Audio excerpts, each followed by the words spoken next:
നമസ്കാരം.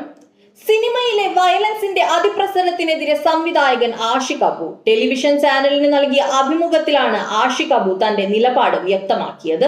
വെഞ്ഞാറമൂട് കൂട്ടുകൊലപാതകം ഉൾപ്പെടെ സമീപകാലത്ത് കേരളത്തെ നടുക്കിയ കൊലപാതകങ്ങളിൽ സിനിമയിലെ അമിതമായ വയലൻസിനും പങ്കുണ്ടെന്ന ആരോപണങ്ങളിൽ പ്രതികരിക്കുകയായിരുന്നു അദ്ദേഹം.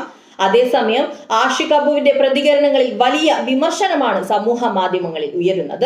പ്രധാനമായും ആഷിഖ് അബു സംവിധാനം ചെയ്ത ഇടുക്കി ഗോൾഡ് എന്ന സിനിമയെ ചൂണ്ടിക്കാട്ടിയാണ് വിമർശനം ഉയരുന്നത്. സിനിമയിലെ വയലൻസ് ജനങ്ങളെ സ്വാധീനിക്കുമെന്നും അതിനാൽ ചലച്ചിത്ര പ്രവർത്തകർ ഉത്തരവാദിത്വത്തോടെ പ്രതികരിക്കണമെന്നായിരുന്നു ആഷിഖ് അബുവിന്റെ പ്രതികരണം. ആഷിഖ് അബുവിന്റെ വാക്കുകൾ ഇങ്ങനെയാണ്: സിനിമ വളരെ പവർഫുൾ ആയിട്ടുള്ള മീഡിയമാണ്. പലതരത്തിലുള്ള സ്വാധീനം സിനിമയ്ക്ക് സമൂഹത്തിനു മേലുണ്ട്. ഒരു ഫിലിം മേക്കർ എന്ന നിലയ്ക്ക് സമൂഹത്തിൽ ഇത്തരം ചർച്ചകൾ നടക്കുന്ന സമയത്ത് അതിന്റെ ഉത്തരവാദിത്വം ഏറ്റെടുത്ത് അതിനോട് പ്രതികരിക്കണം.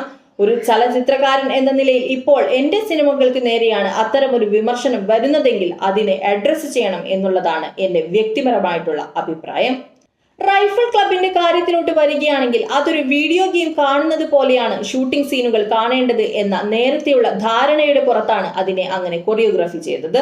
കുറച്ച് ഉത്തരവാദിത്വത്തോടെ ചെയ്യണം എന്നുള്ളതാണ് എന്റെ വ്യക്തിപരമായിട്ടുള്ള അഭിപ്രായം, ആഷിഖ് അബു കൂട്ടിച്ചേർത്തു. സിനിമകളിലെ വയലൻസിനെതിരെ കർശനമായ സെൻസർ നടപടികൾ വേണമെന്ന ആവശ്യം ഉയരുന്നതിനിടെയാണ് നിരവധി ചലച്ചിത്ര പ്രവർത്തകർ അനുകൂലിച്ചും പ്രതികൂലിച്ചും രംഗത്ത് വരുന്നത്. അതിനിടെ ആഷിഖ് അബുവിന്റെ പ്രതികരണ വീഡിയോയ്ക്ക് താഴെ കമന്റുകളായി നിരവധി പേരാണ് വിയോജിപ്പ് രേഖപ്പെടുത്തുന്നത്.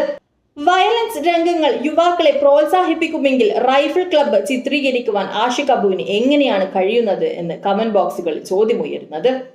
News desk മലയാളാക്ഷരം.